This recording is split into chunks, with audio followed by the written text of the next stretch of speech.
Hello everyone. We are going to start class 6th NCERT history chapter 8 villages towns and trade.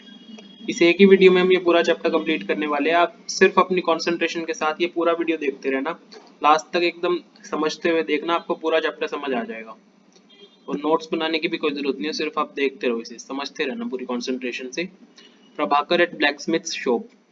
Prabhakar अपने area की local shops के Smiths को मतलब लोहारों को देख रहा था। तो एक स्मॉल बेंच था जिसपे आयरन टूल्स जैसे एक्सेस और सिकल्स रखे हुए थे सेल करने के लिए। तो एक ब्राइट फायर थी जो कि जिसमें ना दो लोग मेटल को हीट कर रहे थे और फिर उसको बीट भी कर रहे थे और एक शेप में दे रहे थे। मेटल रोड्स को एक शेप दे रहे थे। वो जो प्रोसेस था ना वो काफी गर्म और नॉइजी था और देखने में उसे मजा भी आ रहा था प्रभाकर को। Iron tools and agriculture. आज तो हम आयरन के टूल्स को और आयरन को फॉर ग्रांटेड ले लेते हैं, हमें इतना भी कुछ इंपॉर्टेंट वो नहीं लगता। लेकिन जो आयरन की चीज़ें हैं, स्टील की भी चीज़ें, वो हमारी डेली लाइफ का क्योंकि पार्ट है, इसीलिए हम इसे फॉर ग्रांटेड ले लेते हैं। आयरन का यूज़ सब कॉन्टिनेंट में लगभग 3000 साल पहले से शुरू हुआ था। और आयरन की जो लार्जेस्ट कलेक्शंस है ना आयरन टूल्स वेपन्स वगैरह की, वो सब मेगालिथिक ब्यूरियल्स में मिली है, जिनके बारे में हमने चैप्टर 4 में पढ़ा था। मेगालिथिक ब्यूरियल्स हमने पढ़ा था, आपको याद हो तो। डैडी डैड को बरी करते थे उनमें मेगालिथ्स, बड़े बड़े इरेक्ट स्टोन्स। आज से अराउंड 2500 ईयर्स पहले एविडेंसेस मिलते हैं कि भाई आयरन टूल्स का यूज़ काफ़ी ज़्यादा हो रहा था। तो एविडेंसेस मिलते हैं, इनमें एक्सेस मिल जाती है जिन्हें हो सकता है फॉरेस्ट को क्लियर करने के लिए यूज़ किया गया। और आयरन प्लोशियर्स मतलब आयरन के हल का जो वो हिस्सा होता है ना जो खुदाई करता है, वो वाला हिस्सा आयरन के प्लोशियर्स मिलते हैं एविडेंस की तरह। प्लोशेयर काफ़ी हेल्पफुल था आयरन का, जिससे कि एग्रीकल्चर की प्रोडक्शन में भी काफ़ी इंक्रीज आया था। Other steps to increase production, irrigation, क्योंकि किंग्स और किंगडम्स थे जिनके बारे में हम पढ़ते आ रहे हैं, वो जो फ्लोरिशिंग विलेजेस थे ना उनके बिना एग्जिस्ट ना करते। मतलब विलेजेस फ्लोरिश करेंगे तभी किंगडम्स फ्लोरिश करेंगे, तभी किंग्स फ्लोरिश करेंगे। तो जो नए टूल्स और नए सिस्टम आए थे ना ट्रांसप्लांटेशंस के, इन्होंने प्रोडक्शन इंक्रीज की थी क्रॉप वगैरह की। इरिगेशन को भी यूज़ किया जाता था। इरिगेशन वर्क्स जो उस समय बनाए गए थे, वो उनमें कुछ कैनाल्स बनाई गई थी, वेल्स, टैंक्स, आर्टिफिशियल लेक्स बनाई गई थी। तो ये चार्ट है, इसमें ना हमें stages of irrigation works fill करने हैं। इन चारों की ये 4 पॉइंट्स मतलब फिल करने हैं इसमें। तो आप देखो, king needs are money for armies palaces and forts, पहला पॉइंट। किंग को पैसे चाहिए आर्मी पैलेसेस और फोर्ट्स बनाने के लिए, दूसरे पॉइंट में बता रहे हैं, इसीलिए वो टैक्स की डिमांड करेंगे फार्मर्स से। अब तीसरे पॉइंट पे हम क्या फिल कर सकते हैं, तो क्योंकि किंग डिमांड कर रहे हैं टैक्स के फार्मर्स के साथ, तो farmers has to increase production to pay taxes. This is possible with irrigation. तो king provide money and plan irrigation works, क्योंकि ये इरिगेशन से ही पॉसिबल है तो किंग ही मनी देगा। और इरिगेशन के जो ये कैनाल जैसे बड़े बड़े प्रोजेक्ट्स होते हैं, इनको तो किंग ही करा सकता है। King provide money and plan for irrigation works, जिसमें लेबर लोग दे देते थे इन सब कामों के लिए, और दूसरे कामों के लिए भी labour is provided by people. इन सब से प्रोडक्शन इंक्रीज होती थी, तो रिवेन्यू भी इंक्रीज होता था। और अल्टीमेटली क्रॉप प्रोडक्शन का सही हो जाने से फार्मर्स को भी बेनिफिट होता था। तो ये 9 हो गया। Who lived in villages. देखो, 3 डिफरेंट काइंड के लोग थे जो कि कॉन्टिनेंट के साउदर्न पार्ट और नॉर्दर्न पार्ट में रहते थे।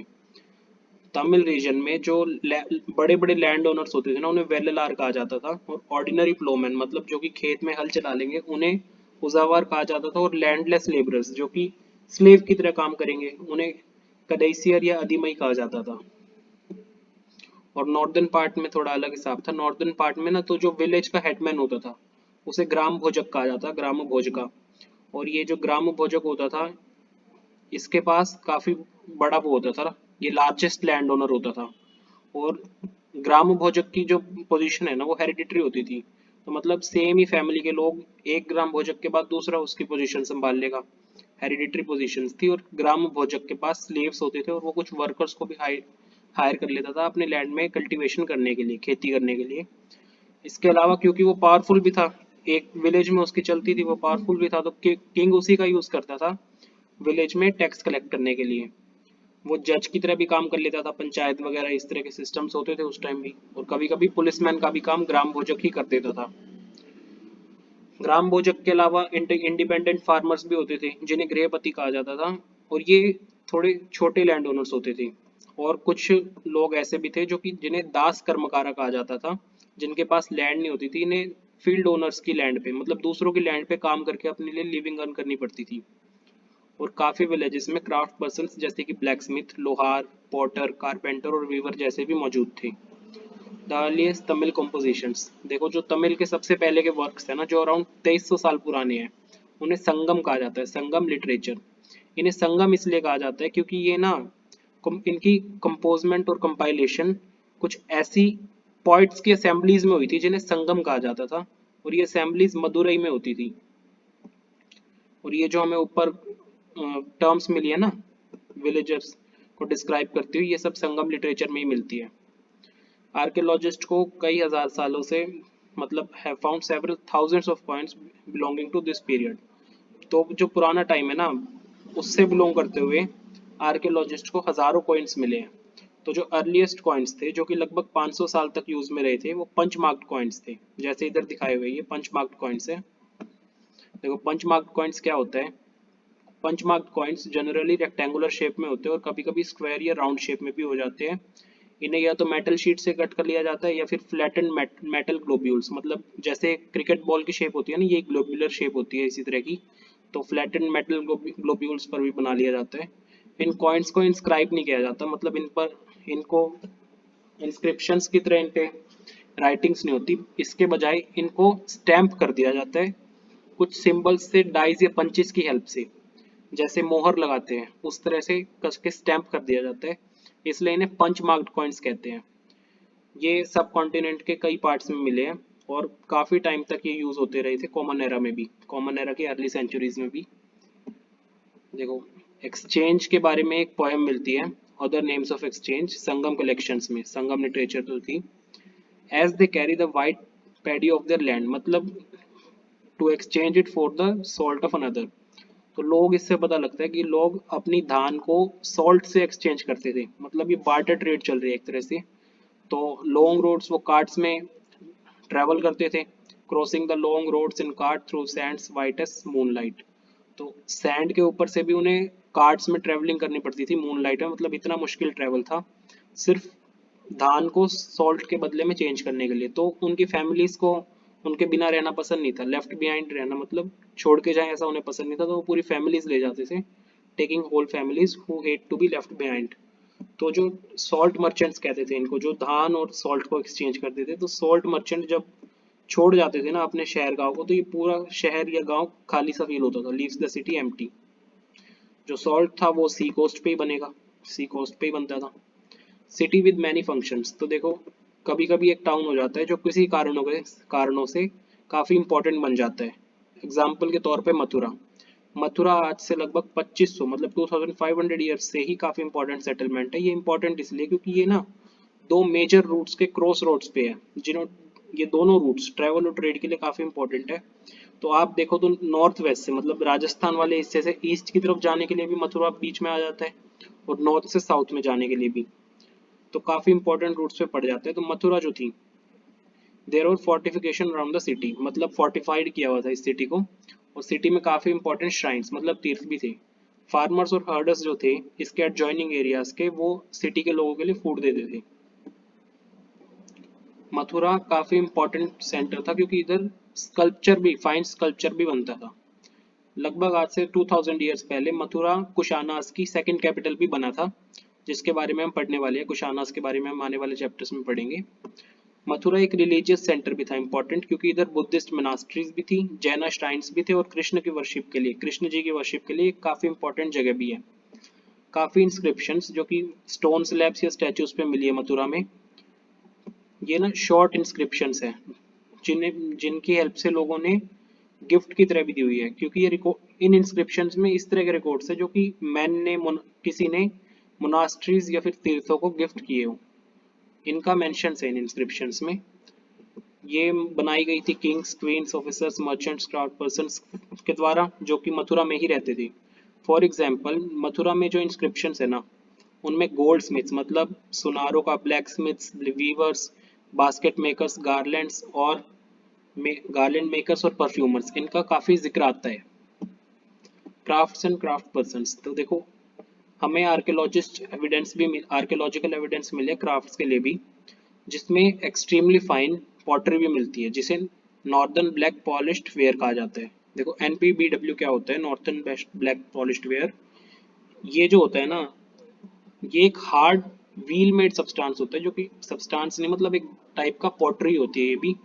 BW is a hard wheel made metallic looking ware with a shiny black surface.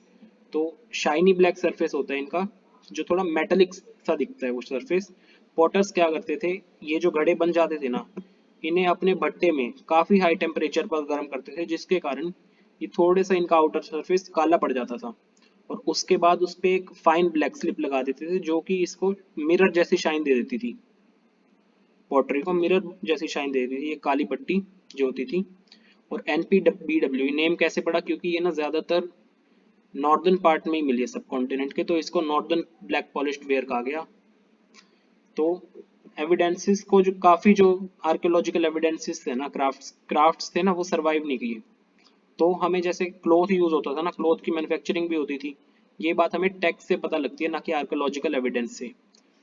काफी फेमस सेंटर्स थे, जैसे कि वाराणसी नॉर्थ में था, मदुरई साउथ में था, तो दोनों मैन और वुमेन इन सेंटर्स में काम करते थे। देखो rules for spinning and weaving, ये रूल्स अर्थशास्त्र में मिलते हैं, जिनका जिक्र पीछे वाले चैप्टर में हमने किया था। तो देखो, they describe how spinning and weaving could be done in workshops under the supervision of a special official. तो एक सरकारी ऑफिशियल मतलब स्पेशल ऑफिशियल के अंडर कैसे स्पिनिंग और वीविंग वर्कशॉप्स में की जा सकती है, इसका जिक्र आता है अर्थशास्त्र में। तो विडोज जो होती थी और यंग मैन जो कि थोड़े डिफरेंटली एबल्ड, जिनका कोई शारीरिक अंग खराब हो, वे लोग, नन्स, कॉर्टिसन्स की मदर्स, और जो सर्वेंट होते थे ना किंग के, विमेन सर्वेंट्स रिटायर्ड जो हो चुके हैं, वो विमेन जो कि टेम्पल में सर्विस करती थी अब वहां से रिटायर हो चुकी है, इन सबको वूल, बाग, कॉटन, हेम्प और फ्लैक्स बनाने में यूज किया जा सकता है। इन्हें पेड पे भी ऐसा लिखते हैं मतलब अर्थशास्त्र में, कि इन सब लोगों को वर्कशॉप्स में काम करने के लिए, ये इस तरह के कामों के लिए यूज किया जा सकता है। इन्हें पेमेंट की जा सकती है इनकी काम की क्वालिटी और क्वांटिटी को देखकर। तो वुमेन जो थी ना, बताते हैं कि रूल्स में ही, कि वुमेन जिन्हें अपना घर छोड़ना अलाउड नहीं है, वे मेड या सर्वेंट्स को बेचकर सुपरिटेंडेंट से, मतलब कोई भी सब सरकारी आदमी होता था, उससे रॉ मटेरियल ले लें मेड सर्वेंट्स बेच के, और शाम को फिनिश्ड वर्क उस तक ही पहुंचा दे मेड सर्वेंट्स के थ्रू ही। और वुमेन्स जो कि शाम के समय में वर्कशॉप पे ही जा सकती है, वो अपना वर्क खुद ही दे, जो भी उन्होंने किया है वो खुद ही सुपरिटेंडेंट को दे दे, और अपना वेजेस मतलब जो भी उनका पैसा बनता है उससे ले ले। तो हम उनके पास इनफ लाइट भी होनी चाहिए, मतलब ये सब काम करने के लिए रोशनी भी पूरी होनी चाहिए। और केस क्या हो जाता है कभी कभी, अगर सुपरिटेंडेंट वुमेन की तरफ देखे या उनसे फालतू में बात करने लग जाए वर्क से रिलेटेड जो ना हो, तो सुपरिटेंडेंट को भी पनिश किया जाए सरकारी सिस्टम के हिसाब से। और अगर कोई वुमेन अपना काम ना कंप्लीट कर पाए, जो सुबह काम दिया शाम तक ना कर पाए, तो उसे भी फाइन देना पड़ेगा, और कई केसेस में तो उसका थंब भी काट सकते हैं वे लोग। अर्थशास्त्र में ऐसे जिक्र मिलते हैं। तो अब टाइम के साथ क्राफ्ट पर्सन्स ने अपनी एसोसिएशंस बना ली थी, मर्चेंट्स और क्राफ्ट पर्सन्स ने, जिन्हें श्रेणीज कहा जाता था। ये श्रेणीज जो होती थी ना, ये एसोसिएशंस जिन्हें श्रेणीज कहा जाता है, ये लोगों को ट्रेनिंग भी देती थी, रॉ मटेरियल भी देती थी, और फिनिश्ड प्रोडक्ट भी डिस्ट्रीब्यूट करती थी, मतलब सेल कर देती थी। तो श्रेणीज जो मर्चेंट्स के थी, ये ट्रेड को भी ऑर्गेनाइज रखती थी, और श्रेणीज बैंक्स का भी काम करती थी, जहाँ पे रिच मैन और वुमेन अपना पैसा डिपॉजिट करेंगे, ये पैसा जो था उसे इन्वेस्ट कर दिया जाएगा, और जो इसका इंटरेस्ट आएगा वो इन्हें रिटर्न कर दिया जाएगा, या तो रिलीजियस इंस्टीट्यूशंस जैसे मोनास्ट्रीज हैं उनमें यूज हो जाएगा। Closer look Arikamedu. देखो अरिकामेडू पुडुचेरी में इंपॉर्टेंट जगह है। आज से लगभग 2200 ईयर्स से लेकर 900 ईयर्स पहले तक जो अरिकामेडू है ना, इधर शिप से गुड्स को अनलोड किया जाता था, जो कि काफी दूर की जगहों से आते थे। एक मैसिव ब्रिक स्ट्रक्चर जो कि हो सकता है वेयर हाउस की तरह यूज होता हो, इस साइट पे मिला है अरिकामेडू पे। और जो दूसरी चीजें मिली है वो है ऐसी पोर्ट्री जो कि मेडिटेरियन रीजन से बिलोंग करती है, जैसे कि एम्फोरे आप नेट पे सर्च करोगे आपको एकदम क्लियर इमेजेस आएंगी। वैसे एम्फोरे क्या होता है, एक जार टाइप का स्ट्रक्चर होता है जिसमें दो हैंडल्स होते हैं। हम यूजुअली जो चाय का कप होता है उसमें एक हैंडल होता है, एम्फोरे एक जार होता है जिसमें दो हैंडल्स होते हैं, जिसमें लिक्विड या वाइन वगैरह शायद होता हो पहले के टाइम में। वो स्टैम्प्ड रेड ग्लेज्ड पोट्री भी मिली है, जिसे अरेटाइन वेयर भी कहा जाता है। और ये जो अरेटाइन वेयर इसको नाम मिला है, ये एक सिटी था इटली में, उसके ऊपर नाम दिया हुआ है इसे। बनाया जाता था ये, जो एक स्टैम्प्ड माउल होता है ना, उसके उसमें वेट क्ले को प्रेस करके बनाते थे अरेटाइन वेयर। दूसरी तरह की भी पॉटरी मिली है जिन्हें लोकली बनाया जाता था, मतलब अरिकामेडू में ही बनाया जाता था, लेकिन इन पे रोमन डिजाइन यूज हुए हैं। रोमन लैम्प्स, ग्लासवेयर्स और जेम्स भी अरिकामेडू की साइट पे मिले हैं। देखो स्मॉल टैंक्स, जिन्हें हो सकता है डाइंग वेट्स की तरह यूज किया जाता हो, मतलब छोटे छोटे जो टैंक्स है जो उनमें शायद क्लोथ्स को डाई किया जाता था उस टाइम पे। काफी एग्जांपल्स, काफी एविडेंसेस मिलते हैं कुछ इस तरह की चीजों के, कि हो सकता है कि वहाँ पे बीड्स भी बनती हो सेमी प्रीशियस स्टोन्स और ग्लास से। देखो an account by Greek seller, तो बैरी गाजा की स्टोरी बताते हैं इसमें। बैरी गाजा जो गुजरात में भरूच वाला एरिया है ना, उसे बोलते हैं Barygaza, Greek name for Bharuch. तो जो गल्फ थी ना बैरी गाजा की, वो काफी नैरो, मतलब पतली सी थी। गल्फ मतलब यार, गल्फ ऐसा एरिया हो जाता है जहाँ पे ना समुद्र, ये कोई बड़ी वाटर बॉडी होती है ना, वो लैंड से क्लोज्ड होती है, लेकिन एक छोटी सी माउथ या ओपनिंग जैसा होता है जो कि उसको एक वाटर बॉडी के बहुत बड़े पार्ट से मिलने देता है। तो इस तरह के एरिया को गल्फ बोल देते हैं। तो गल्फ जो थी ना बैरी गाजा की, वो काफी नैरो थी, और इसको नेविगेट करना, जो दूसरे बाहर के लोग आ रहे होते थे ना सी से, तो इसको नेविगेट करना काफी मुश्किल था। तो इसीलिए तो वहाँ के जो किंग थे ना, ये स्पेशल और स्किलफुल लोकल फिशरमैन को अपॉइंट कर देते थे कि जो बाहर से आने वाले हैं इनकी शिप्स को आप ड्राइव कर लो इस तरह से। तो बैरी गाजा में क्या इंपोर्ट किया जाता था, मतलब बाहर से क्या आता था, वो बताते हैं कि wine, copper, tin, lead, coral, topaz, clothes, gold और सिल्वर कॉइन्स बैरी गाजा मतलब भरूच में इंपोर्ट किए जाते थे, और एक्सपोर्ट किया जाता था टाउन से कुछ ऐसे प्लांट्स जो कि हो सकता है हिमालय से आते हुए, plants from the Himalayas, Ivory, agate, carnelian, cotton, silk और परफ्यूम्स, ये सब एक्सपोर्ट किया जाता था। तो हमेशा अक्सर क्या होता था, जो मर्चेंट्स होते थे ना, वो किंग के लिए स्पेशल गिफ्ट्स लाते थे, जिसमें silver vessel, singing boys, beautiful women, fine wine और फाइन क्लॉथ जैसे गिफ्ट्स होते थे। ट्रेड एंड ट्रेडर्स, तो हमने नॉर्दर्न ब्लैक पॉलिश्ड वेयर के बारे में पढ़ा। तो ये जो फाइन पोर्ट्री थी, इतनी बढ़िया पोर्ट्री थी, जैसे स्पेशली बाउल्स और प्लेट्स जो होते थे ना, ये आर्कियोलॉजिस्ट साइट्स पर मिले हैं सब कॉन्टिनेंट में काफी जगह पर। तो ये कैसे पहुंचते होंगे अलग अलग जगह पे, तो ट्रेडर्स जो होते थे ना, ये इन्हें कैरी करते थे उस जगह से जहाँ पे ये बनते थे और जहाँ इन्हें बेचना था। तो ट्रेडर्स इनको कैरी करके बेचते थे। साउथ इंडिया फेमस था अपने गोल्ड, स्पाइसेस, स्पाइसेस में स्पेशली काले मिर्च, पेपर और प्रेशियस स्टोन्स के लिए। पेपर जो था ना, वो काफी वैल्यू रखता था रोमन एम्पायर में, इतना कि पेपर को ब्लैक गोल्ड भी कह देते थे वहां पे लोग। इसीलिए ट्रेडर्स जो थे ना, वो काफी गुड्स रोम से ले आते थे, शिप्स में काफी गुड्स को, मतलब काफी सामान को रोम तक भी ले जाते थे, सी का यूज कर, सी के थ्रू। और लैंड में जब इसी तरह का काम करते थे तो कारवां में करते थे, कारवां बनाते थे आपस में।